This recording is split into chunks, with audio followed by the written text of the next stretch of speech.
Ja, herzlich willkommen auch nochmal im Konferenzdienstags seitens der German UPA im Praktika-Track der Mensch und Computer. Mein Name ist Holger Fischer, ich bin aktuell Vizepräsident und zuständig bei uns für das Programm des Praktika-Tracks.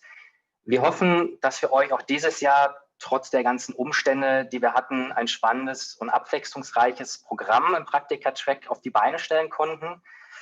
Und I will switch to English in a while for our keynote, but let me first do some announcement for the further practitioners track in German. Heute Abend ab 19 Uhr findet unser virtuelles German UPA Dinner statt, für alle, die daran Spaß und Interesse haben. Wir treffen uns gemeinsam zu einer Remote-Mahlzeit in Zoom. Es findet ein lockeres Networking und ein Austausch statt. Die Nominierten unserer diesjährigen UX-Challenge werden dort nochmal vorgestellt und auch die aktuelle Abstimmung zu der UX-Challenge läuft bereits auf unserem Miro-Board vom Praktika-Track. Also gerne dort nochmal voten an der Stelle. Moderiert wird das Ganze heute Abend von Thomas Jackstedt. So, gleich nach der Keynote haben wir noch weitere spannende Workshops unserer Arbeitskreise, als auch unser neues Meet a Stranger-Format. Dort habt ihr nochmal die Gelegenheit, neue Leute kennenzulernen in Zoom-Breakouts und auch euch zu vernetzen, was ja im Rahmen der Konferenz sonst doch etwas kürzer kommt dieses Jahr. Morgen Vormittag haben wir dann nochmal zahlreiche Lean-Coffee-Formate mit ganz spezifischen Themen zu einem gemeinsamen Erfahrungsaustausch. Damit dort halt auch wirklich ein Austausch stattfinden kann, sind die ein bisschen begrenzt von der Teilnehmerzahl. Also versucht, möglichst pünktlich halt auch dort in den Räumen zu sein. Die 2 Usability-Testessen, die wir morgen im Programm haben, sind leider bereits voll. Wegen der konzeptionellen 1:1 Zuordnung von Testern und Teststationen haben wir halt auch dort nur begrenzte Plätze. Und alle angenommenen Teststationen und Tester, Testerinnen werden heute auch noch per E-Mail informiert. Ja, morgen um 13 Uhr findet dann noch der Start unseres German UPA Mentorings-Programms statt. Astrid Beck vom Arbeitskreis Nachwuchsförderung wird dort das Konzept präsentieren. Anschließend stellen sich die Mentorinnen und Mentoren halt vor und es werden auch erste Fragen diskutiert. Okay, now let's switch to English to introduce our this year's keynote speaker. Nowadays, lots of companies have taken steps to further establish human-centered design within their structures and mindsets, and it's not that mysterious new topic anymore. On the other hand, there are still lots of companies where human-centered design and topics like usability and UX are not present. Sometimes there's only one UX professional within the whole company of around, let's say, 50 to 200 employees. We have seen in the past workshops in the practitioners track of the last days that the topic of UX management, UX maturity, or UX leadership are of great interest in our community. And many professionals have come to the point where they are supposed to manage and lead the topic of UX in the company. So today we invited Andy Butt to speak about this topic at our conference. Andy is a user experience designer and CEO of ClearLeft, a UX agency located in Brighton. And Andy is a best-selling tech author. He curates the UX London, the leading design conferences, and helped to set up the Brighton Digital Festival. Andy is a regular speaker at international conferences like the SXSW, the awards, and the Next Web. He currently runs an online community of over 1,500 heads, directors, and vice presidents of design, and is a founding member of Adobe's Design Circle. Andy has appeared on both the Wired 100, the BIMER 100 lists, as well as winning Agency of the Year several times running. In private, Andy is never happier than when he's diving some remote tropical atoll, and he's a qualified PADI dive instructor and a retired shark wrangler. So he's a really interesting person, I think. And he first came to prominence in our industry as a designer and web standards enthusiast. He's driven by a desire to improve and professionalize the industry, which is how he came to start the UK's first user experience consultancy, ClearLeft. He never set out to be a design leader, but now finds himself leading a team of 30 people, almost by accidents, like he say. In a quest to understand what makes a great leader and helps his friends in newly minded leadership positions, Andy started the leading design conference and Slack community last year. Over the past 18 months, Andy has interviewed dozens of prominent leaders and listened in hundreds of Slack conversations about the art and craft of leadership. In this session, Andy recounts his journey into leadership, shares his success and failures and the important lessons he's learned on his way. The result is a talk packed full of design leadership heuristics suitable for anybody who is a leader, wants to be a leader, or has a leader. So if you have any questions regarding Andy's talk, please use the chat on the right side here in YouTube, and we will discuss them after the talk. So for now, a warm welcome for Andy Butt, and Andy, the stage is yours. Hello everybody at the Mensch and Computer Conference. My name's Andy, and I'd like to welcome you to my spare room / makeshift office in sunny Brighton in the UK.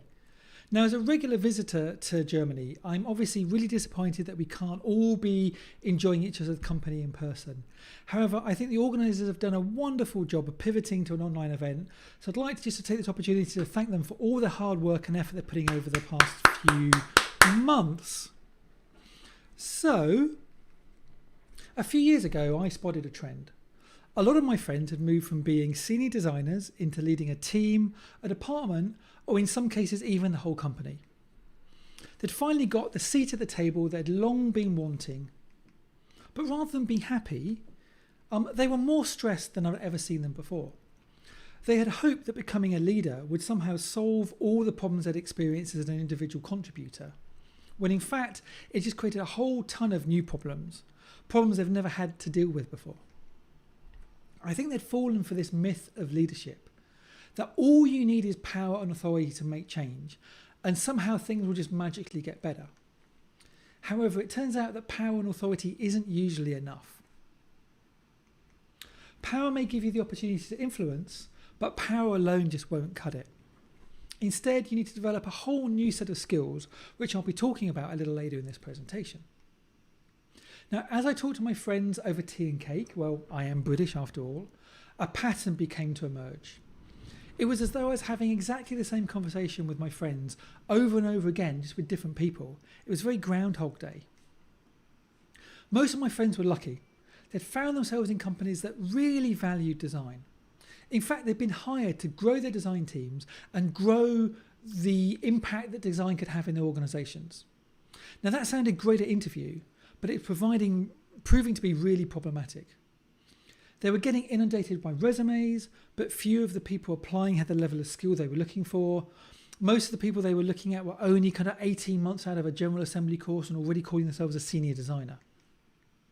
When they did find the right people, they only seemed to stick around for 18 months. Or in fact, if my friends are in Silicon Valley, 9 to 12 months is quite common for people before they leave for their next opportunity.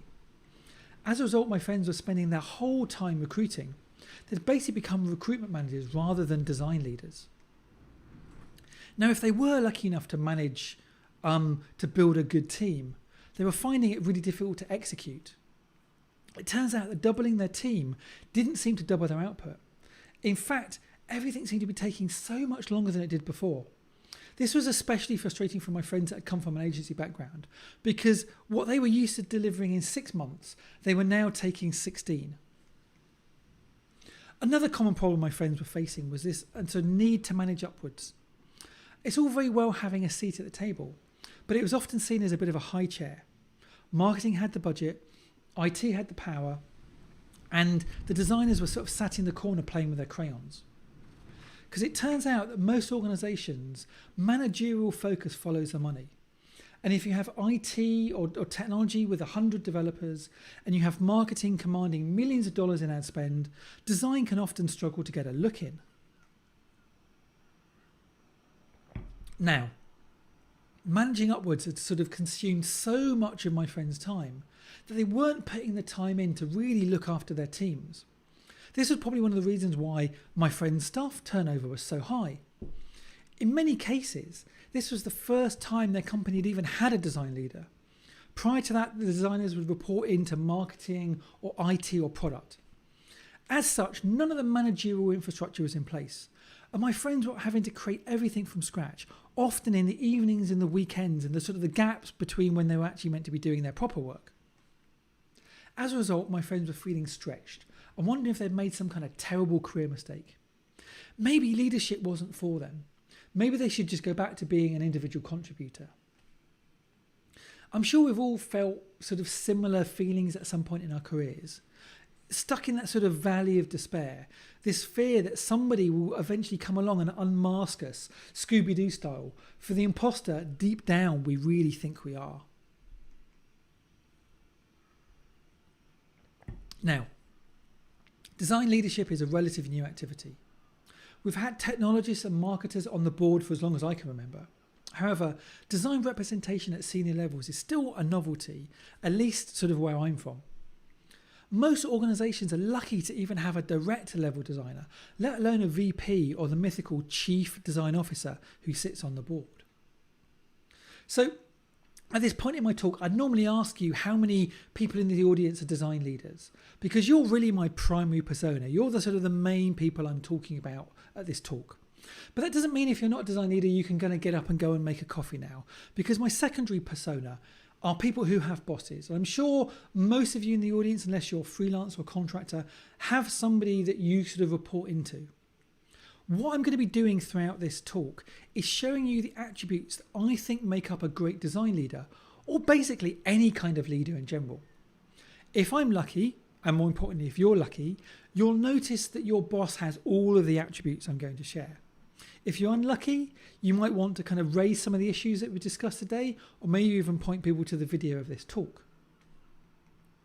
Now, I've been an accidental leader for myself for the past 15 years. I say accidental because I never set out to be a designer or a design leader. My background is in development. I'm actually one of the early pioneers of CSS in the UK. But now I manage a design team of 30 people. With no real training, I just sort of fell into it. And I think you'll find the majority of design leaders out there, hell, the majority of leaders, sort of feel the same way. So I needed to get better at leadership. So about 5 years ago, I started a Slack community. And I invited all the smarter design leaders I know and secretly inspired to be like to join the community so I could learn from them. I also started a new conference called Leading Design. And one of the benefits of running Leading Design was it gave me the opportunity to spend time each year with sort of 30 or so amazing design leaders from some of the best, well-known tech companies in the industry. And speaking to these people really helped me solidify some of my own views and practices about what makes up a great design leader. And the Slack channel grew from very little to maybe 1,500, 1,600 heads, directors and VPs of design from large companies, all the major companies that you would sort of know and use every day. And so I've also synthesized the conversations that happen on there into sort of my grand unified theory of management. If you happen to be a sort of a senior design leader and you'd like to join the Slack channel, also please do drop me an email and I'll gladly hook you up.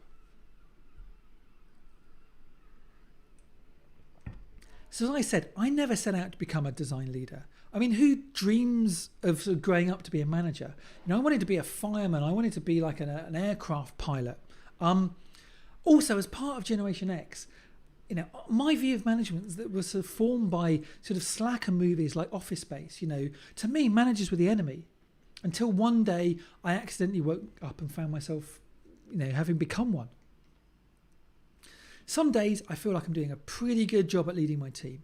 And other days I feel like I'm the living embodiment of the Peter Principle. The idea that people get promoted to the level of their own incompetence. Now that might sound a bit harsh, but I deliberately designed my own company and my own team to be the least talented person there. Let me explain. When I started Clear Left, I hated the classic model of design leadership. The superstar, black turtleneck wearing sort of designer who surrounds himself with a bunch of sycophantic juniors in order to fluff their own egos. These are the design gods who wanted to be the one unquestionable source of truth when it came to designing the organisation. And as a result, they would avoid hiring anybody who could maybe question their authority, who might be better than them, or one day become better than them. So it's all very sort of ego-driven madmen stuff. This was the traditional approach to leadership, often depicted by this sort of organisational pyramid. Those high up in the organisation got there by standing on the shoulders of their teams. But because they are higher up, they get to see more visibility of what's going on, but also exert a downward pressure on the shoulders of the people below them, crushing them sometimes. And this was a model that never really attracted me. Instead, I found myself practicing a more supportive approach, which I later learned was called servant leadership. In one of the most curiously titled books out there, Orbiting the Big Giant Hairball, the author talks about creative leadership being like a giant fruit tree. The leaders are the roots and the trunks and the branches of the tree, providing support, providing nutrition, providing stability, while your team are the fruits, which you push up to the sunlight, carrying their weight on your shoulders. For me, this was a much more attractive model of leadership. The idea that you hire people who are better than you and then create the space and environment for them to do great work, ideally the best work of their career. So this is the model I try to adopt. You hire smart people, you provide air cover, you provide ground support. Your job is to clear barriers out of their way and allow them to do amazing work. This just naturally seemed like a more grown-up model, and it prioritised individual learning over the sort of leader's own personal ego. So, I believe that we are working in a talent-led industry, and your primary role as a leader is to find and nurture talent. In short, you need to become a talent scout and you need to focus on your talent pipeline. To do this, you need to signal to the community that you really care about design and you invest in people. And doing things like offering generous conference budgets, supporting people that wish to go out there and start speaking, organising brown bag lunches and visiting lecturers, in-house workshops and other learning opportunities are a great way to demonstrate both to your team and the wider community that you really invest in people. Now, this may sound glib, but the easiest way to hire is basically to build the team that people want to be on. If you're an agency like us, it's quite easy to kind of build an amazingly high-powered team doing really exciting projects and shout about it all over social media. But you can do this as well if you're an internal team. If you want an internal team, you want to build the team that attracts the best people, that does the best work, where folks have the most fun, and most importantly, have access to the best learning and growth opportunities possible. Now, it's important to realise when hiring that salaries really are just table stakes. The best designers usually aren't motivated by money, or at least money alone. They're motivated by interesting challenges and the opportunity for personal growth. And this creates a really sort of benevolent sort of network effect. If you hire great people early on, they will attract other great people due to the learning opportunities that present them. And this whole spiral just will carry on growing. Now, you've got a great team, they're learning. It's important to create a great environment that supports them. Outside of like COVID-19 and lockdown, people spend more time at work than they do at home. So you need to make sure that it's a comfortable and productive place. We're not talking kind of like beer pong tables and office slides here. The place doesn't have to look like a jungle gym or a frat house, and this is kind of like a theme that a lot of tech companies in Silicon Valley follow. But what you do need to do is you need to have a place that's conducive for work. That means having lots of white space or wall space rather, that your design teams can post up their thinking, plenty of meeting rooms, so you don't have to constantly fighting for space, places to have time to be quiet and do focus work. And you might find that what you need as a design team or technology team is sort of not quite what your HR and facilities manager want and expect. So you might have to fight for the ability to take down pictures and stick up sticky notes, or have dedicated meeting rooms turned into kind of like war rooms, etc.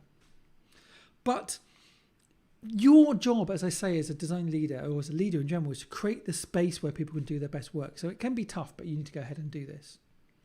You also need to make sure that your teams have the right equipment necessary, whether it's a brand new MacBook, a comfortable chair, or just access to kind of Google Docs and Slack. The number of people I know who end up having to fight their tech team because of slightly arbitrary IT decisions about what can and cannot go through their firewall is really frustrating. So your job is to make sure that stuff is there, and particularly to make sure that stuff is there when they join. I had a friend who spent 6 weeks in their job without a laptop because the HR team, and actually their team that they joined, didn't know the person had been hired until day one.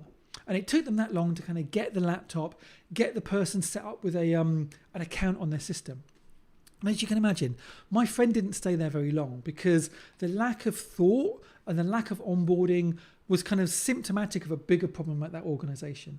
So onboarding and getting people on and into the team is your first opportunity to really impress and show your team members how much you kind of care and think about them. Now, I think it's important to hire slowly. We kind of often work in a space nowadays where you've got to, if someone leaves, you've got to fill the space. But if you rush, you might make a bad hire.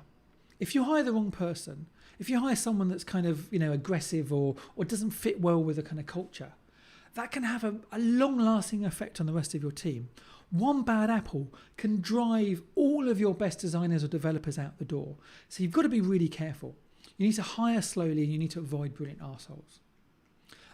Apparently Steve Jobs used to say that it's better to have a hole than an arsehole, which is slightly ironic if you have any sort of knowledge of Steve Jobs' management style, which was legendarily aggressive.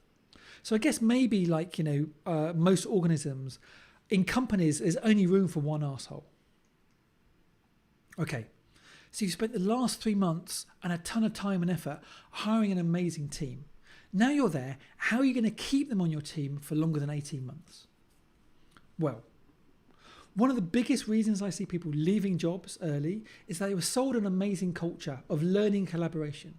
However, when they get there, it's nothing like they were promised. So your job as a design leader, as a hiring manager, isn't just to kind of create this beautiful picture of nirvana to hire people in under the awareness that when they get here, it's going to be different. You need to not just create a set of fancy values, but you need to genuinely live those values. And I think it's important when you're hiring people, not just to paint this kind of beautiful picture of perfection, but to also be honest about where things are broken.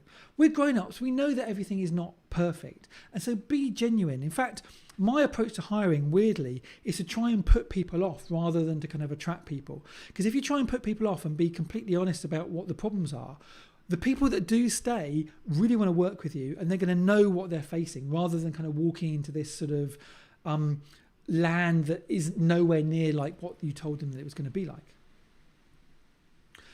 I think it's also important to make sure that your team and your offering has a purpose. This is especially true when hiring millennials and kind of Gen Zs. You need to create a clear mission for your company, for your team, and a clear set of values that people can align with. Now, you also need to make sure that your decisions you make as a leader kind of meet those values. Otherwise, they'll just come across as feeling sort of false. I believe, that people that feel like they're doing something that really is meaningful are much more likely to stay. So it's an important thing to kind of focus on. Now, a great way of retaining and motivating people is to foster an amazing sense of community and collaboration. If people are surrounded by colleagues and friends, people they really care for, they won't want to leave. This is partly because they're part of a family, partly because they're having such a good time and are learning, and partly because they just don't want to let the team down. This means creating a tight social network. Now, one way of doing this is to kind of merge your work life with your social life. And you see this happening a lot in kind of startups in Silicon Valley. You arrange movie nights at the end of the day. You arrange barbecues at the weekend. You have drinks after work. You maybe install like a beer pump in your office and you have kind of like almost like raging parties every night. Now, this might work if you have a relatively young team where their work and their life are indistinguishable. But I think particularly for Europeans, we are incredibly conscious that the people we work with have lives outside of work. They've got families at home, they've got home lives, and people feel pressured. If your boss is constantly saying, hey, come to this party, stick around for drinks after the end of work, we're doing tequila shots, you might not feel comfortable saying no. So you'll probably go even if you don't want to because your boss is demanding it. So try not to pressure people like too much into sort of out of office sort of hours social stuff. In fact, what we try and do at Clear Left is do as much social stuff in office hours as possible. And not every social event has to start and finish with alcohol. That's really important. While alcohol can be fun, some people find it, can be problematic and doesn't make them feel welcome. So make sure you have enough events that don't sort of just focus on alcohol. Now, there's a lot of research that shows that people don't really leave companies. And they don't really leave teams. They leave managers. Or specifically, they leave bad managers. So if you're a boss and you find yourself in a situation where all of a sudden lots of staff are leaving, you might want to ask yourself, how am I contributing to this? And what do I need to do to prevent this from happening in the future? Now, this can be a painful thing to do, but it's an important learning experience.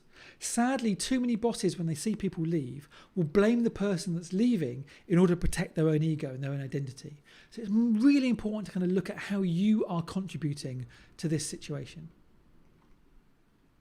Now, one reason people are leaving is because they just get bored or burnt out.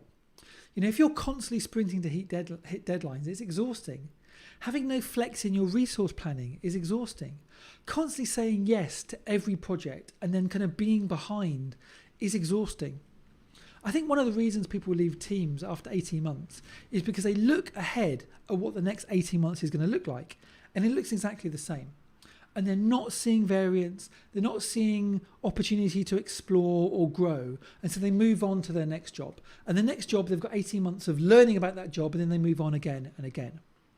Your team's energy and enthusiasm is your most precious resource, so it has to be managed well. And sometimes this means saying no to projects, saying no to initiatives. This is something I think developers are really, really good at, but designers are really bad at. They just want to be helpful. And so you need to kind of create the space in order to do amazing work. And one way to do this is to schedule time into the calendar to experiment, to innovate. This could be following like Google's sort of old idea of 20% time. It might be running hack days or design sprints or whatever. But make sure that your team have some time to experiment and innovate and play. And also you'll be amazed how valuable these times can then roll back into your core product. Okay, got a great team, you've kept them around, but how do you make sure they're delivering and delivering at pace? The best design leaders I know spend a considerable amount of time removing organisational barriers, helping their teams move faster and delivering to a higher standard. A great way of doing this is setting up a design system. So many design teams and tech teams end up just reinventing the wheel all the time. And you'll find that a design team and a tech team might have 15 versions of the same button, 10 versions of the same kind of feedback forms. And this is incredibly wasteful and lossy. So creating a design system where all of these things are componentized and consistent can remove unnecessary inefficiencies and waste from the system, can help your team focus on higher level problems and deliver things faster, and basically get their work out of the browser and out of Sketch and out of your staging environment and into the hands of customers faster. So design systems are one way of doing that. Beyond that, I think any in-house design team that has more than 20 or 30 people should really seriously consider investing in some kind of design ops function. It might be a role, it might be an individual, it might be a whole team that can look at the way that design gets done in your organization and remove redundancy, remove barriers, optimize processes. This is basically operations for your design team. Now, I believe that as leaders, we need to be good role models. And a lot of the time, design leaders or leaders in general think just because I'm the head director or VP, I'm too important to empty the trash or make a round of tea or whatever it is. You're too busy doing the important stuff. The problem is this sets a really, really bad example to follow. So I'm constantly trying to make sure that my team see that nothing is too small for me to be focused on. And if I go and see that the dishwasher hasn't been emptied, I'll empty the dishwasher. If I see the water coolers are empty, I'll refill the water coolers. And by doing this, the rest of my team realise that I'm detail focused and I care about this stuff. And if I care about this stuff, they'll care about it too. Now, I'm sure most of you will be aware of Google's Project Aristotle, where they looked at some of the key indicators for the most highest performing teams across Google. And they came up with a sort of following list of factors to look into.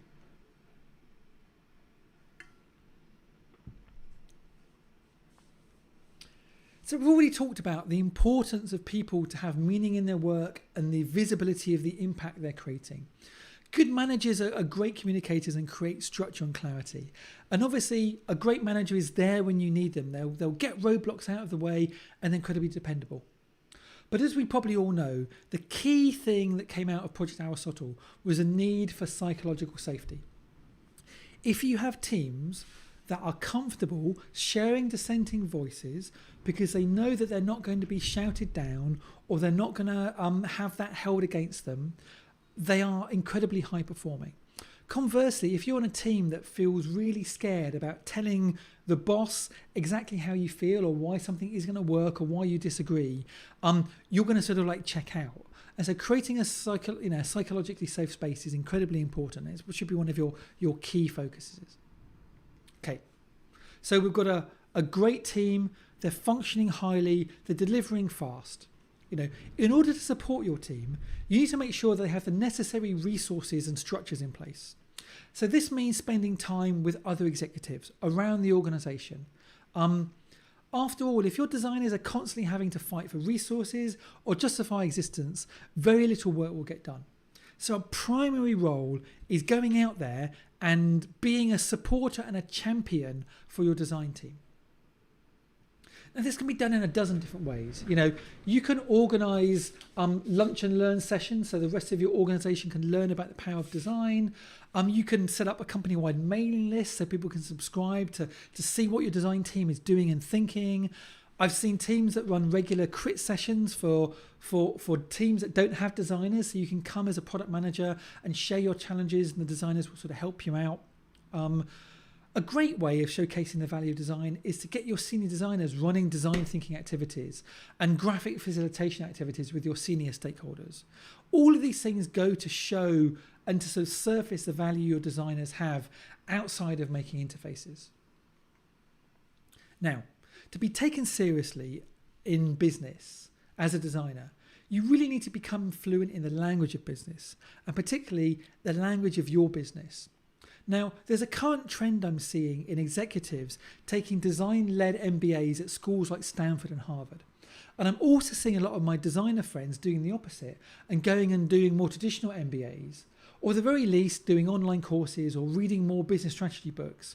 So rather than talking to executives in the language of design, you're coming to them talking their language. One of the challenges I see designers have is they're so passionate and they believe so strongly in the power of design that they get really frustrated when other executives don't immediately see what they're trying to do or why, or don't agree with them immediately. As a result, it's easy for designers to get drawn into these opinion battles that they can't win, and they leave feeling beaten and deflated, thinking that the organization just doesn't get design. Now, as the old saying goes, you trap more flies with honey and vinegar. So really good designers are able to build collaborative relationships, forge alliances, communicate the value of design to their stakeholders, and help others meet their own individual goals through the power of design. So the best designers and the best design leaders are communicators. They are active participants in the success of the business, and they use design in order to help others meet and achieve their business goals. Now, one of the best ways, I think, of operationalizing design, apart from building up a design ops team, is to really start to weave design into the governance layer of your organization. Design and design process have become how your company delivers their products and services. Now, GDS, I think, are the organization that sort of really set the standard for this. So GDS, Government Digital Services, they're the people that build all the digital infrastructure for the UK government. And they created something called the Digital Services Manual, which has sort of really become like organisational law. Back in the day, each sort of department or minister, if they wanted to kind of kick off a project, would do it in their own way. And they would effectively, because they had all the power, they would tell other people what to do and how to do it. Then the service manual came in to play. And the service manual creates a set of standards of how you commission a project, how you research it, how you judge its value. And so now everyone is following along this similar path. It doesn't matter how powerful you are, you can't kind of go outside of this sort of service manual and kind of like get your own way and be a bit of a dictator. So having design and technology processes baked into the governance level of your company is amazingly powerful. Okay. Now, first of all, before I go to the next slide, I need to apologise for the language I'm going to use, but I'm British, so I hope it will come across as charming. But effectively, there are two sorts of managers in the world. There are those that protect their team from the shit coming down from above, and there are those that pass the shit directly onto the rest of their team. Now, as we all can understand, the best leaders are the ones that protect their team and shield them from all the crap that's going on in the rest of the organisation, to keep them in a little bubble so they can just focus on doing the best work they possibly can. These are the kind of leaders that their team know will go to bat for you, you know, when the chips are down, and will fall on your sword to make sure that the team are looked after. Unfortunately, this is also one of the reasons why, you know, many leaders feel like their role can be isolating, because they're constantly fighting to get resources with a whole bunch of other sort of executives that don't understand them, and can be in a sort of a bit of an isolated position. So I'm a really big advocate of like design leaders and leaders in general getting external support from like a coach or a mentor. Okay, so everything's kind of running smoothly. You're managing up, you've got all the resources you need. You need to make sure that you're also looking after your team on a day-to-day basis. A lot of very career-focused managers spend their whole time managing upwards, or maybe kind of like kissing butt upwards, giving their bosses a sense that everything is going super well in the hopes of chasing the next promotion. But unfortunately, when they do this, they're spending so much time managing upwards to keep their executives happy, they end up not spending time with their designers and end up with a disgruntled or demoralised team. So the answer is simple. Don't spend your whole time managing upwards. Now, this could be really difficult if you have a fairly flat structure. If there's just a whole bunch of designers or practitioners and you as a manager, you're constantly going to be pulled into these kind of conversations. It's also going to be really difficult if you have any more than like 4 or 6 direct reports. The general advice is like 6, maybe 8 direct reports is all you can handle. And so if you have more than 6 people reporting to you or 8 people reporting to you, you need to put in another layer of support. Now, this is one of the reasons why having a VP of design supported by a bunch of design directors is really powerful. But if you're the only design leader in the organization, you might need to have a series of senior practitioners kind of like supporting you on your journey. Because if you're managing up the whole time, you're probably not sharing all of your wonderful craft skills with your designers. So having a bunch of senior practitioners acting as mentors and coaches, I think, is really, really important. In fact, a lot of people argue that these sort of like these design leads, these sort of senior practitioners, are really like the linchpin role in any successful design organization.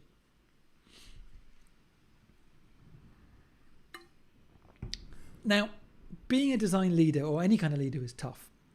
And it's hard managing people that really, really care. And designers and technologists really, really care. They want everything to be perfect, and they can sort of moan and kind of gripe a little bit if things aren't, you know, amazing. And so you've got to be quite resilient as a leader. I believe good leaders take a real interest in their team and know what's going on in their lives. You know, and I think one of the best way of doing this is to have one-on-one regular one-on-ones with your team. Now, this is basic kind of stuff, really, but you'll be amazed how infrequently design leaders actually have regular one-on-ones, especially when folks get busy.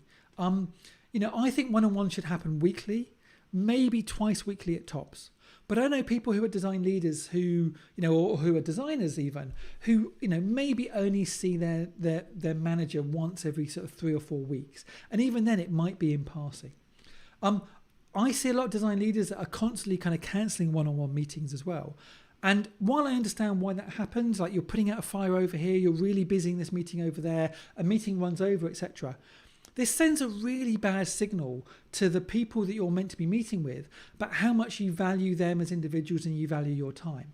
So you need to have regular one-on-one meetings, and you need to make sure that you're investing in them and you're doing them well. Now, in these sessions, it's really tempting to use them as kind of directional sessions where you spend 80% of your time telling the person who reports to you what they should be doing, what they're doing right, what they're doing wrong. And I think as leaders, we need to switch that around. Actually, we should be seeing one-on-one sessions as more like a form of design research, where we're listening 70 or 80% of the time and only speaking for maybe 20 or 30% of it.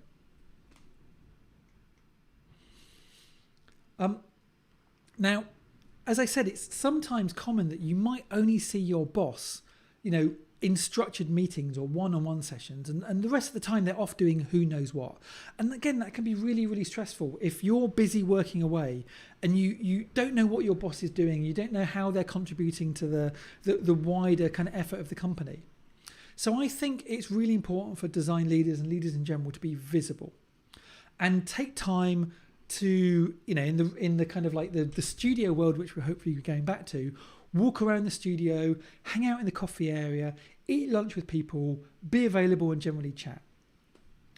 In the online world at the moment, have set up meetings with people that maybe aren't one-on-one reports, or kind of like things that mimic the sort of the social kind of water cooler moments. So you can just kind of like check in with people and kind of get a pulse of the company. You kind of want to be out there being a bit of an early sort of warning system, an early radar system, picking up things before they get to, a formal meeting. I know you're busy, but it's very easy to get divorced from your team unless you do this. I think feedback is really important. Your team are not going to grow unless they get feedback. But this feedback needs to be actionable. It needs to be said with kindness. I find there's something really attractive into Kim Scott's book and the idea behind her book, Radical Candor. This idea that like radical candor comes from somebody caring really deeply about the individual you're talking to, but also being willing to challenge them sort of directly. There's almost something kind of quite Californian in this idea of radical candor. Now, being British, I often find myself falling into a trap where I'm kind of far too polite.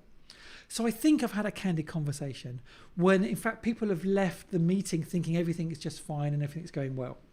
So I need to do a much better job, I think, of like challenging people directly while demonstrating that I care about them. Also, I think which is quite common is if you don't do this, you think you've had a radical sort of, conversation, the rest of your team don't, this builds up and it kind of explodes into kind of like obnoxious aggression, kind of passive aggressive behavior. This is another kind of British trait. If you ever spent any time on the underground, people are incredibly polite, but if you walk slightly too slow for everybody else, they get really, really annoyed and aggressive with you. So there's kind of this bubbling anxiety sort of, bubbling under in British culture quite a lot. And so this is something I need to spend a lot more time practicing, this idea of caring personally but challenging directly. It's also important to praise your team. Don't forget to praise your team for a job well done. Regular praise can be a hugely motivating kind of factor. If people feel that their work is being valued, is being recognised, they're much more likely to enjoy what they're doing and sticking around. It's easy to forget this and assume that people know that they're appreciated and you don't have to say it, but you do, and you need to say it regularly. And actually, I think you need to kind of like do this much more than is necessary. I think quite often we're very good at spotting problems and we give like negative feedback 70% of the time and only positive feedback about 30% of the time. But that can be really challenging because then your boss is only giving you negative stuff. So I think we need to work hard to switch that around, to be constantly saying positive things. So when you say the negative thing that 30% of the time, it really lands and it's really listened to. I think it's also important to make sure that you critique privately and praise publicly.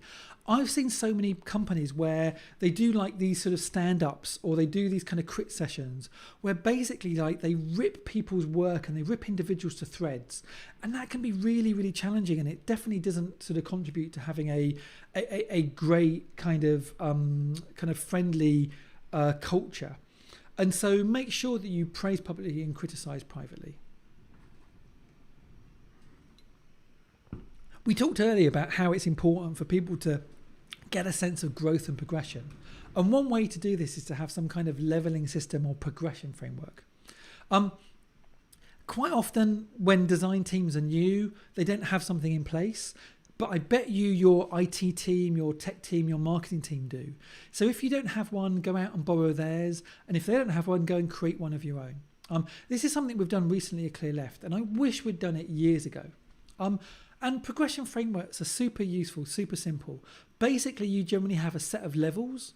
Maybe they're named as to how you kind of call people at different levels in your company. And there'll be a set of behaviors or expected behaviors. Some of these are optional, some of these are required.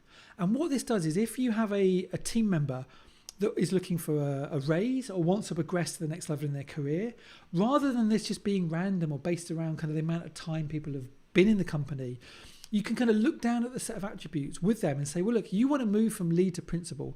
In order to move from lead to principal, I need you to be demonstrating these sets of behaviors. When we next have our meeting, come back to me and show me the behaviors you've been doing. And if this is consistent, then we'll look at moving you to that next level. So those are the 5 key concerns I see repeating themselves time and time again with speaking with new and experienced leaders alike. Finding talent, retaining talent, executing at pace, managing up and managing down. I've tried to share some of my own personal experiences, but I don't believe there's a one-size-fits-all approach to creative leadership. Instead, it's a mixture of common wisdom and tactics. A lot of what I said may sound bleeding obvious, but that's hopefully because it's true. However, it's amazing how few people are doing even some of the basic stuff, are actually delivering on the sound bites. You see, while I believe good design leadership is easy to understand, I think it's really, really hard to execute well. So please take on this board the advice I've given today and go out and be an amazing, inspiring leader to your teams. Thank you very much. Welcome back, and thanks a lot, Andy Butt, for being with us, for having this great talk. I've watched the chat next to our YouTube video, and there are lots of thumbs up, applause, smiling people, and I think it was really great. So we are cheering online. Thank you for your talk. This is what I've learned. Thank you. Thank you. And welcome here to our questions and answers after your talk. So at the moment, we don't have any questions in the chat. So everybody out there, please feel free to ask your questions. We are watching the chat. So for the moment, Andy, would you like to be spontaneous and adding things? Absolutely. I mean, first of all, thank you so much. I've said it already, but thank you so much for inviting me to your event. I mean, it's really impressive. And again, a big round of applause to all the organizers for pulling, moving from an offline to an online conference so quickly. So you've done a brilliant job. One of the reasons that I'm incredibly passionate about design and design leadership is because, as I said in my talk, I think it's a relatively new practice. So many of my friends are coming into leadership roles where they're the first design leader of their kind. And that means that it's incredibly stressful, and they're having to build everything from scratch while being a great manager and while delivering amazing experiences.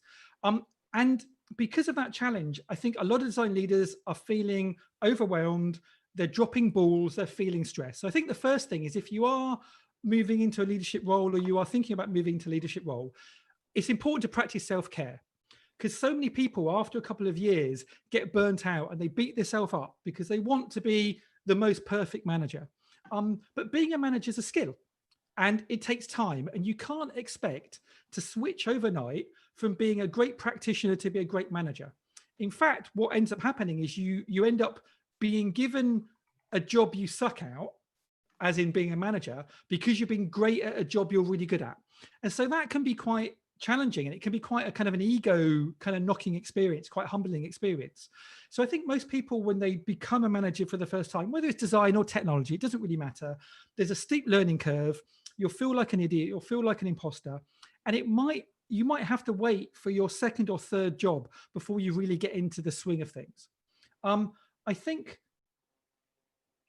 it can be quite isolating as well. As I sort of said in my talk, like you jump into management out of a desire to fix all the things that you've seen are broken, but actually you just inherit a whole bunch of more broken things. And if you're the only person of your type in your organization, if you're the only design leader, you can feel really isolated. You've got nobody to talk to who has done it before inside your organization.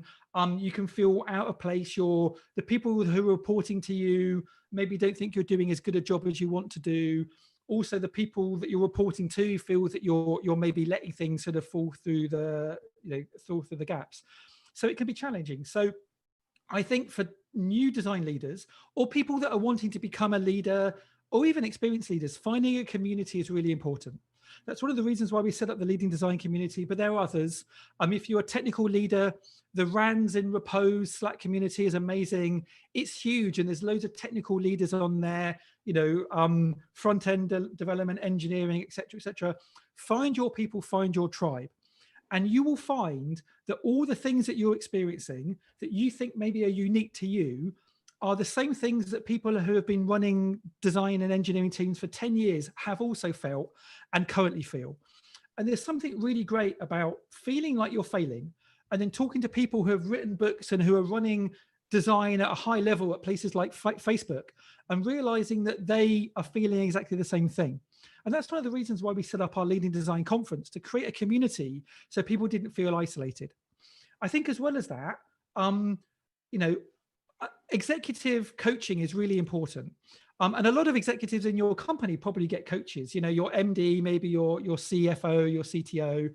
I think it's important for new managers, if you don't have a support structure in your company, to get external support. And there are some wonderful coaches out there that are offering coaching and training, and there are amazing books.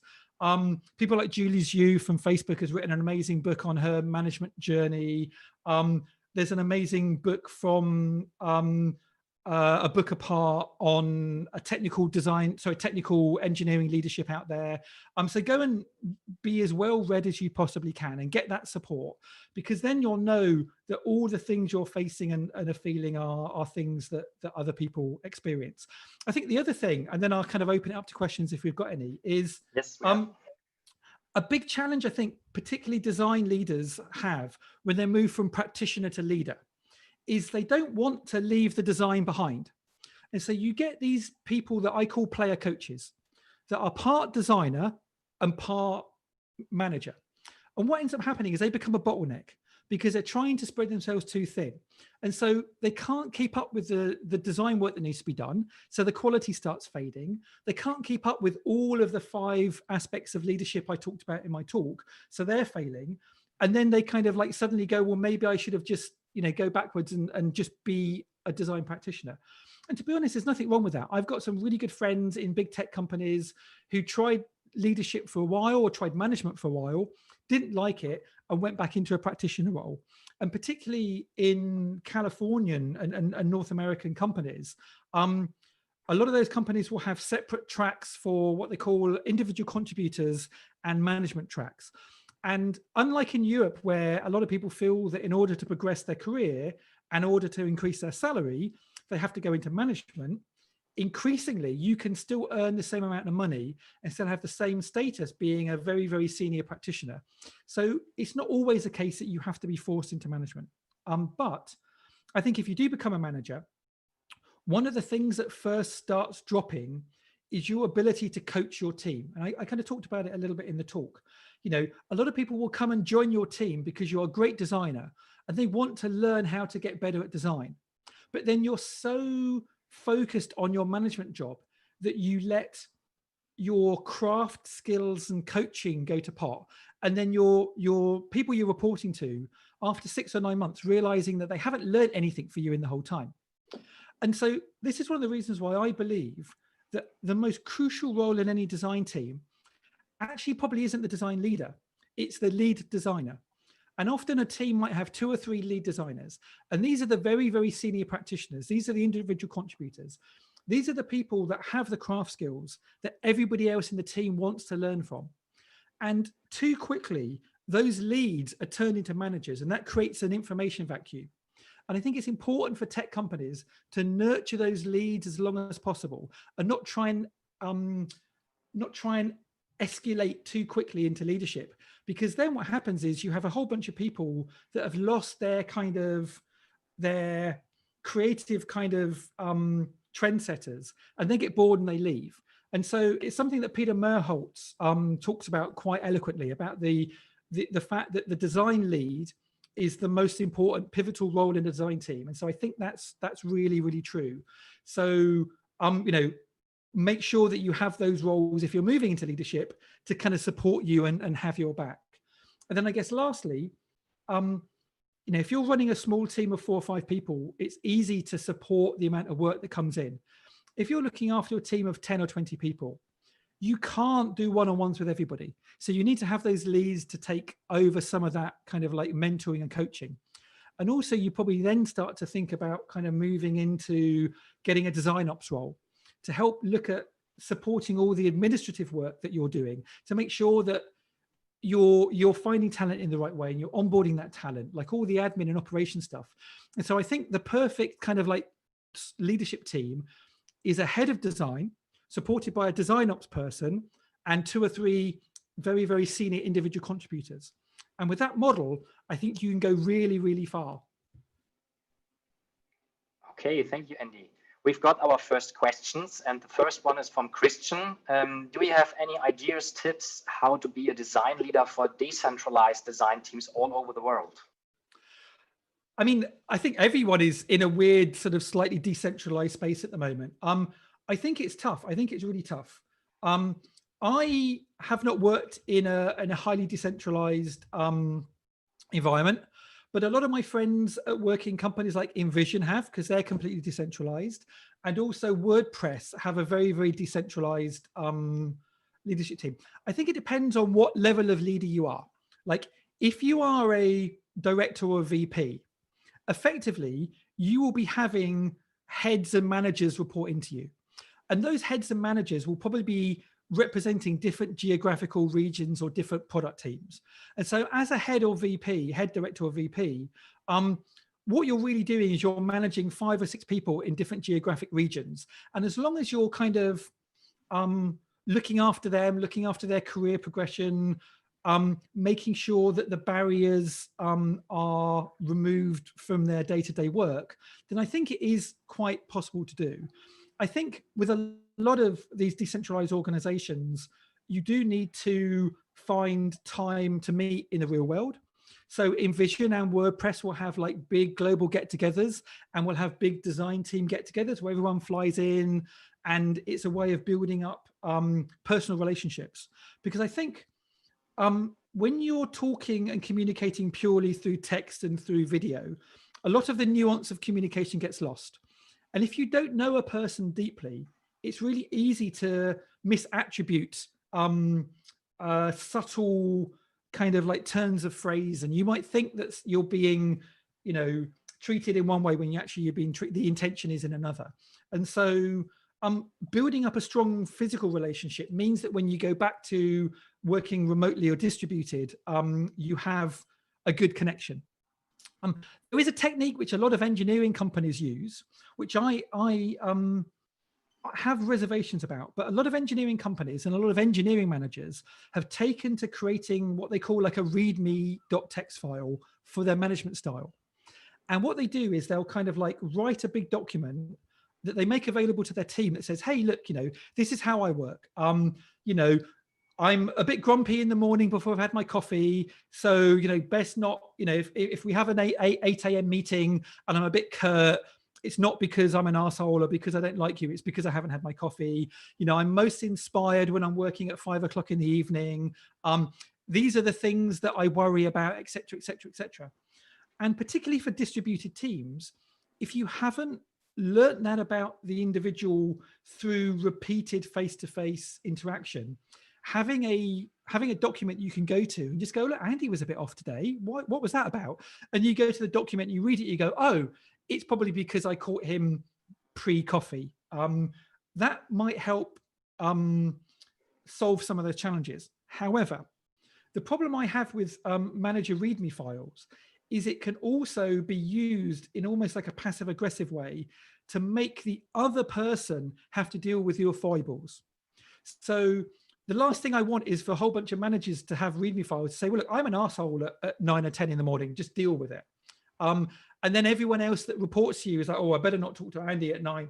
By the way, I don't drink coffee and I'm not an arsehole in the morning. I should clarify that.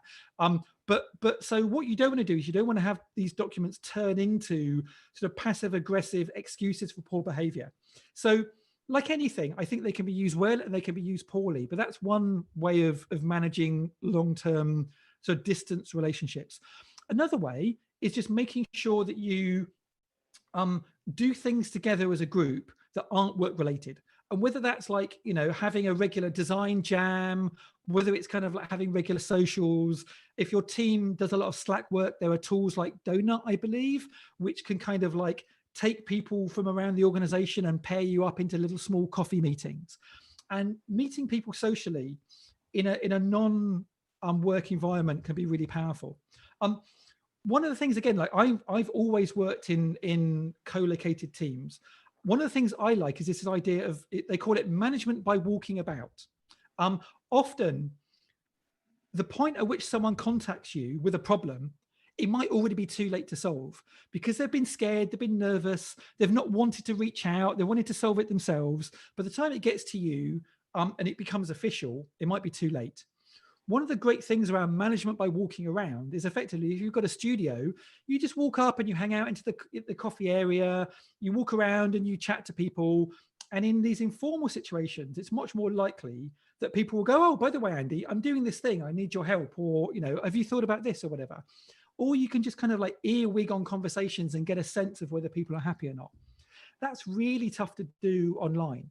So trying to, as a manager, trying to find serendipitous opportunities for interaction that are outside a regular one-on-one. And obviously, whether we're remote and distributed or co-located, having a regular one-on-one, like weekly one-on-ones with your team, hugely important. And so, like, in a way, I would argue that whether you're distributed and remote or co-located, you know, like, in both situations, you need to have good management hygiene. I think if you are co-located and your management hygiene slips, you can kind of get away with a lot more. But I think, so I don't think there's anything extra you need to do being remote and distributed. But I think the problems that exist from having bad management practices are exacerbated. I think there's another thing which I've seen, which again, like this is speaking from friends of mine, which I don't have an answer to, but I think it's a really common thing, which is in situations where you're distributed, but there is a hub of power. You know, so I've got a lot of friends that work for Californian tech companies, but they might be in Finland, or they might be in Singapore, or they might be in London, but they're satellite offices. So all the important decisions get made centrally. And then they get distributed around, and like the team in San Francisco gets to do all the fun stuff. And then the London team gets to, you know, just pick up the pieces. And that can be really frustrating. And a lot of it comes around from the ability for the boss to see what's going on. And so if you have a team where you're catching up because you're on the same time zone all the time and you're friends and you go for coffee with them, you know, at lunchtime because you're all based in San Francisco, you're probably going to think those people are better at their job and give them more responsibility just because of the mere exposure effect, which is a cognitive bias. And if you don't see or speak to the people in London because you've only got a 1 hour overlap, and so whenever you're talking to them, it's very tactical and it's very specific about the work, you might just, you know, out of sight, out of mind. You might not value them, you might not look after them properly. And so a lot of people that are remote and out of the time zone of their boss feel sometimes like they've been left adrift. And so if you find yourself in a situation where you have that setup, you need to put extra special care and attention into the team that are remote and on a different time zone, and you need to kind of give them extra love and extra care. It's the same as when you're on a Zoom call. Like, weirdly, because so much communication is non-verbal, when you're giving a Zoom call, you probably need to be 20% better than you normally would be. You need to be performing. And I think the same is true when you're leading remote teams who are quite far away. You need to put extra effort in to kind of look after them. And you need to take their concerns seriously. And if people are feeling low energy, or you're not getting the performance that you want from that person, it's very easy to blame that person. But I would actually say to managers that are leading people remotely, before you start blaming the person in London or Singapore who's off your timeline as being poor and non-responsive, think about what you're doing to exacerbate that situation and how a lack of regular communication might be making their job really hard. And as a good leader, before you start pointing fingers and blame, you need to figure out what you're doing that exacerbates that problem. All right, our next question is from Dominic. He said, I understand that I should protect a team from bad influences, but how can I help the organization to get better? My team can then help less, or do I misunderstood? Again, a really interesting point. So I think that there's a couple of things going on. So I think as a design leader, you have a whole bunch of designers or engineers, if you're an engineering leader, who work best with focus time and work best if they have all the necessary resources. And so your job, I think, is to allow the team to have as much focus on solving the problems they've been tasked to focus as they can. If your team are constantly having to rush around because don't have the right resources, they're 2 or 3 head count down, they're getting into constant arguments with the PMs or the engineering leads over strategy or decisions, if they're unable in the physical space to get the office space they need or the equipment they need, then you might find that they're spending 30 or 40% of their time just trying to clear these barriers, and that's not effective. So when I talk about providing air cover, I'm really talking about the design leader helping your team clear those barriers for them, so they're not having to all clear them individually. That does not mean that you and your team should not try and have an effect on changing the organizational culture. I think we are all living in companies that are suboptimal, and our jobs as leaders and practitioners is to try and get our work done while slowly incrementing and improving the places we work. One thing I find about designers particularly is we get really upset if people do not immediately agree with our position and immediately change the whole culture of a company because we said that we watched a Jake Knapp podcast about design sprints and we should all be doing design sprints, for instance, or we need to be trebling our research team, or whatever the argument is. And we can get very, very insular. We can have a big argument. We can throw our toys out of the pram, and then we can actually create these little siloed bubbles. And so I think there is a thin line between protecting your team from their focus and their enthusiasm versus retreating into a little bubble. And this is definitely not what I'm suggesting. As a design leader, you need to be managing upwards. You need to be showcasing all the great work and all the skills that your team have to the whole of the organization, and lead the change, not by arguing, but by doing. Lead the change through activity. Because while arguing is fun and exciting and it makes you feel like you're right, very rarely do people's ideas change through a well-crafted argument. What generally changes people's ideas is through a well-executed piece of work that proves that the thing you were saying was correct. The other thing I think is that the most efficient design leaders have to be very political, and being political isn't fun. Like, as designers, we never got into design by wanting to play politics, but to be an effective design leader, You need to build a network, a coalition of the willing. You need to find the people amongst your organization that really care about design.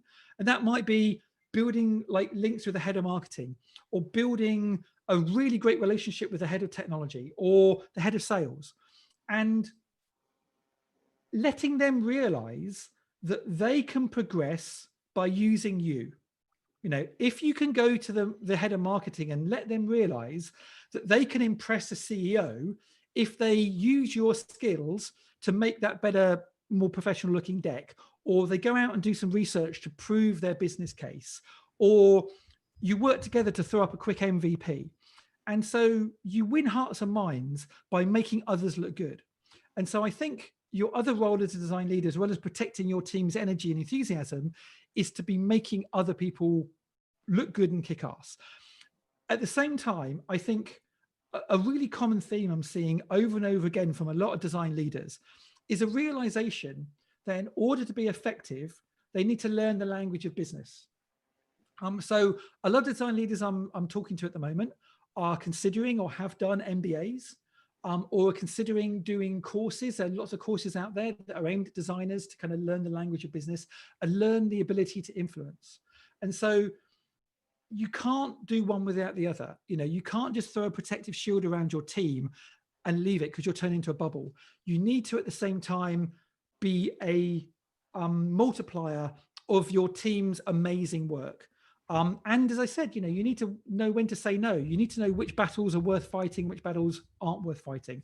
You know, fight the battles that are that are winnable, or that demonstrate to your team that you'll go to bat with them. And I think the last thing, which is weird, and I think it's one of the reasons why I run an agency, and as an agency, sometimes it's much easier for us to affect internal change than an internal team. Because as an agency, we come in and we're not afraid of being fired. At the end of the year, we're not going to have our budgets changed or our salaries affected, or our headcount changed because of something we do in a meeting. And to be honest, we're a very successful agency and we have clients lining up to work with us. And so if a client isn't getting value from what we're doing, if we're not able to affect that change and the client doesn't want us to work with them anymore, we are happy to go elsewhere. For a lot of people, this is their one job, and their mortgage and their family's kind of health and well-being relies on it. And so internal leaders tend to be a little bit less willing to put themselves out there, less willing to put their necks on the line. And I guess that's sort of the sentiment that I was trying to explain with the kind of like being a shit umbrella and stuff. It's like, you need to be willing to put yourself out there, to allow your team to realize that you will be the first one over the wall, over the trenches, and you will be willing, in order to do the right thing, to lose your job. And that's challenging, and that's really tough, which is why quite often, like, we'll have people hire Clear Left in because they know that this is what they need to do, but they understandably want a bit of a protective shield.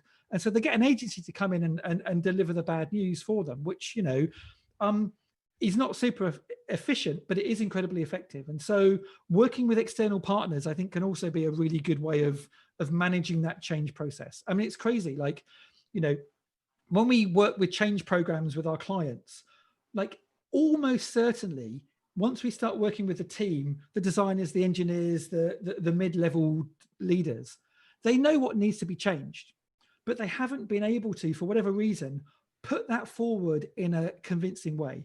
One of the great things that agencies have at their power is we sell all the time. And so we can work with your internal leaders and your teams to understand what the problem is, translate it in a way that the executives understand, but also be responsible if things fail, that we can sort of take the hit. And that means that you can retain your status in the organization, and you can say, well, look, actually we hired the wrong people, rather than saying, oh, we had the wrong idea. So that gives a certain level of plausible deniability, which is why I think partnering with agencies can be really, really effective. All right, our next question is from Boydell T.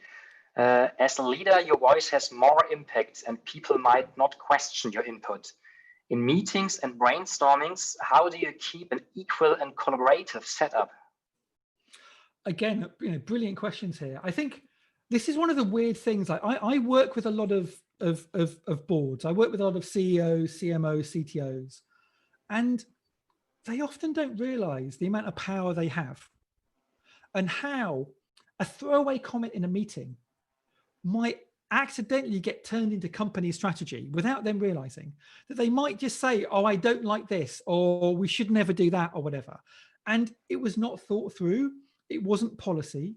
But then everyone around says, oh, the boss doesn't like this, boss doesn't like that. We better not do this, do that. And often, like, these people aren't aware of the impact they have. And, again, as an external person, then going and saying to the CMO, well, the reason your team aren't doing this is because I don't think you like this. And they're like, oh, crikey, I never realized this, So what you say has an outsized impact. So you do need to be quite careful with what you say. I think it's a challenge. I mean, I think a lot of leaders find themselves day to day in a position where people are constantly asking for their opinion, and their job is to give opinions. And so quite often they then get into the habit of giving opinions when those opinions haven't been requested or not wanted. A lot of the time, I think designers will blame the executives for this behavior, which is weird because as designers, we're meant to be empathetic. So I think one of the things that we should do is use our empathy and our understanding of humans, not just to applying it to our clients and our customers and our users, but also to our internal stakeholders, executive managers, et cetera, And one way of doing this, I think, is by not creating a vacuum in these kind of conversations. I sit in a lot of workshops and a lot of sessions where designers will present their work. But because they're not giving the leadership team any guidance about what kind of feedback they're wanting, the leaders will just go off on a whole bunch of random tangents, which will often be destructive.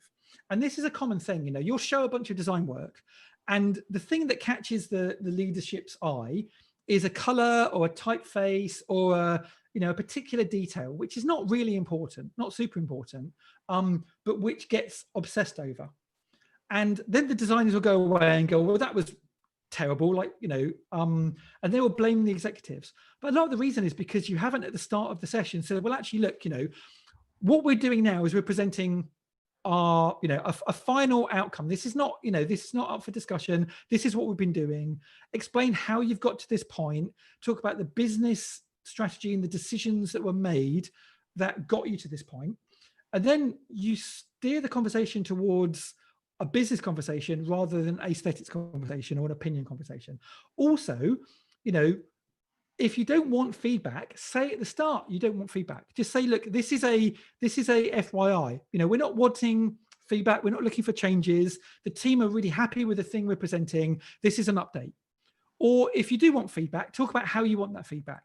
It's not just like the biggest person in the room shouts out. It's like, well, look, I want to leave you with this, and then we'll do a listening session in a week's time where we take your feedback, or we'll. So really, it's about guiding executives to get the best out of them, and because designers are great facilitators, I think we can be really good at that. But I think we forget all too often. We give great client, we give great stakeholder, lower level stakeholder or user presentations, but we under prepare when we're working with executives. Okay, we are running out of time, but we've got one last question. So most of the time being a leader comes with the respective lead title. Do you have any advice for someone who tries to support a team as a leader, but currently does not have the title? Wow, interesting question. I mean, I think there's a couple of things there which I'd really try and sort of delve into. So first of all, job titles are challenging. And actually, in my experience in the UK and in North America, the lead title is actually a bit more of a junior title. So generally what you have is the most senior person in the organization that is a designer might be a chief design officer, or more likely a VP of design. Below them, you'll have a director of design. You'll then maybe below them have a head of design. Below them, you'll have a design manager. And below them, you'll have lead designer or design lead. And typically in my experience, somebody with a title of design lead is usually still a practitioner. They're still doing 2 or 3 or 4 days worth of design a week. They might be sort of mentoring or coaching a smaller team of 3 or 4 people. But they generally don't have like management experience. They're leaders in a cultural sense, but they're not managers. So first of all, I think it's useful to kind of get your titles correct. I think if you're in an organization that doesn't understand job titles and roles, that to me indicates the fact that you don't have a progression framework for design in your organization. I suspect somewhere, particularly if you're in a large organization, you have some kind of leveling system which says you're a level 1 engineer, you're a level 2 engineer, you're a level 3 engineer, etc., etc. If you don't have that for design, you need to create one. If you do have that for design, rather than just be a level 1 designer, level 2 designer, level 3 designer, you need to put in the titles in that progression framework. And below the titles, you need to explain the core activities. And you need to say, well, like at our company, if you exhibit these qualities, you are a design leader or a lead designer. If you exhibit these qualities, you are a head of design or a design director, or on the other end, a senior practitioner. And then once you have a framework to have these conversations, then you go to your boss and you say, well, actually, look, for the last 6 months, I've been, I'm called a principal designer, but I've been fulfilling these functions, and I can evidence that I've done this, this, and this. And in our framework, that would qualify me for a lead title and a pay bump of 10K. And then you have that conversation. So you need the governance structure in place. And if you don't have the governance structure in place, you should put it in place. And to be honest, if you're a person running a design team, I don't know how many people you've got, 5 or 10 people, you're probably working in an organization that has maybe 50 or 100 engineers. And so borrow what they've got and write it for yourself. Hack this from a governance level rather than making kind of a call to power argument. The other thing I think it's important to say is you can be a leader without having a title. That's why, I kind of talk about kind of like our conference is leading design. It's not managing design. There are many people who are the go-to people in their organization to help the staff solve problems, but they might not have the title design manager or design leader. So I think it's important to kind of differentiate the characteristics and qualities of leadership versus the role. I think if you've spent if you put a really, really good case together based on a progression framework you have, and by the way, Clearleft have got a really great progression framework. There's a product called Progression App. If you go to Progression App, you do a search for Progression App, Clearleft progression framework, you'll probably find it. You can use that, you can adopt it, you can use it for your own usages. If using those kind of tools, you still can't convince your bosses to give you the title you need. And one of the things to remember is giving someone a title is actually easier than giving a pay rise, and actually you can use that to your advantage. You can go to your boss and say, look, actually, I believe I've been here for 5 years or whatever. I haven't had a pay rise. I'm doing all of these things, which, I wasn't doing before. I believe that I should get 10K pay rise. And if they come back to you and say, well, no, like we don't have the budget, coronavirus, et cetera, then you say, well, okay, how about you give me a title increase and a 2K pay rise? And that negotiating strategy, you're getting something of value to you, but actually has no monetary value to the people involved. And so they're much more likely to do that. And at the end of the day, if you're still in a situation where your company doesn't value your leadership experience, consider going somewhere else that will. If you've been in a company for 3 or 4 years, start looking for the role that has the title and has the skills that that you have. And actually, quite honestly, if you start looking for work, you find a job and you go to your boss and you say, hey, look, the reason I'm moving on is because I like working here, but I'm not being treated with the title that I expect. So I've accepted a job elsewhere. They will almost certainly start a negotiation with you, because they realize that if you leave, you're going to leave them in a real difficult situation. And you can leverage that to also have a conversation around titles and pay and salary. So that would be my advice. Wow. Thanks a lot, Andy. I would like to close our keynote session for today. What an inspiring talk, and the great insights you gave us, also for the questions we had.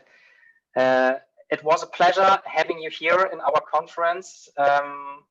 thank you. Normally, I would present you a little present at the moment when you were in Magdeburg, but I can't do it online. So I give you warm wishes from us.